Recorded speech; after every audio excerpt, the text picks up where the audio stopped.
ए तथा सी के बीच तुल्य प्रतिरोध ज्ञात कीजिए। करो। तो सबसे पहले यहाँ पे बोला है बिंदु ए और बिंदु सी के बारे में देखना है। बिंदु ए हमारा इधर है और बिंदु सी यहाँ पर है। तो बिंदु और सी के बीच हमें तुल्य प्रतिरोध निकालना है, यानी कि टोटल रेसिस्टेंस हमें ज्ञात करना है।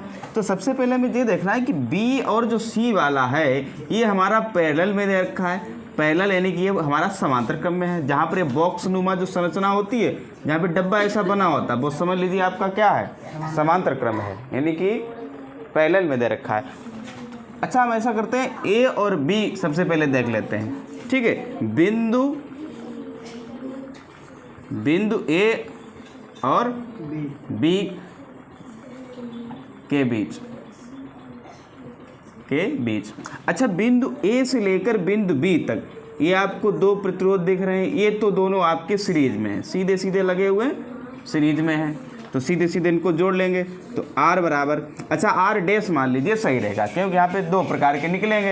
एक ये B के बीच में निकलेगा और एक हमारा प्रतिरोध निकलेगा B और C के बीच में। तो हम क्या करते हैं, डैश मान लेते हैं, पता चले आखिर कौन सा कहाँ पे निकाला है ना। तो R डैश बराबर, ठीक, ये वाले 2 ओम और ये वाले 3.5 ओम। R डैश इक्वल टू, जोड़ दीजिए, कितने हो जाएंगे, 3 2 5, 5.5 ओम हमारा आ जाएगा। ठीक, तो यहाँ से लेके यहाँ तक कितना आ गया, 5.5 लिख लेते हैं, 5.5, ए से लेकर बी तक 5.5। अब हम बात करते हैं बिंदु बी और सी के बीच में।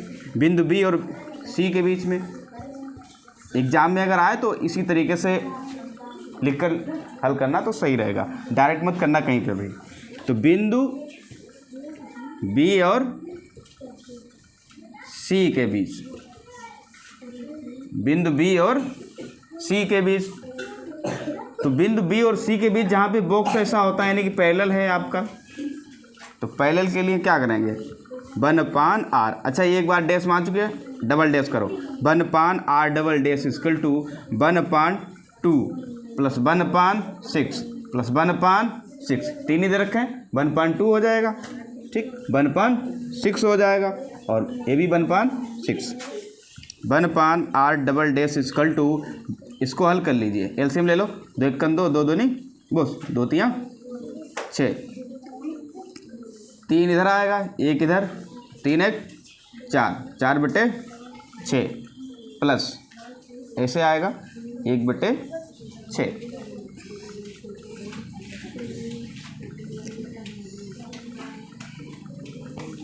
जोड़ लो, 4 1 5, 5/6, 5/6। अच्छा, R डैश का मान निकालना है। जब हमें R डैश का मान निकालना है तो R डबल डैश का, तो R डबल डैश जो R के सामने वाला सबसे पहले लिखेंगे तो कितना है, 6। अच्छा, जो ऊपर है वो चला आएगा नीचे, ठीक, वो चला आएगा नीचे। ठीक है, तो R डैश बराबर 6/5 हो जाएगा। इसको भाग करो, भाग करेंगे कितना आएगा, 1.2 ओम, 1.2 ओम। भाई 6 को 5 से भाग करेंगे तो 5 1 5, 1 बचा, दशमलव लगा लिया, 1 का 10 हो गया, 5 2 नहीं 10। ठीक है, 1.2। तो इसको जब हमने हल किया है तो हल करने पर आपका आंसर आया है 1.2 ओम, 1.2 ओम।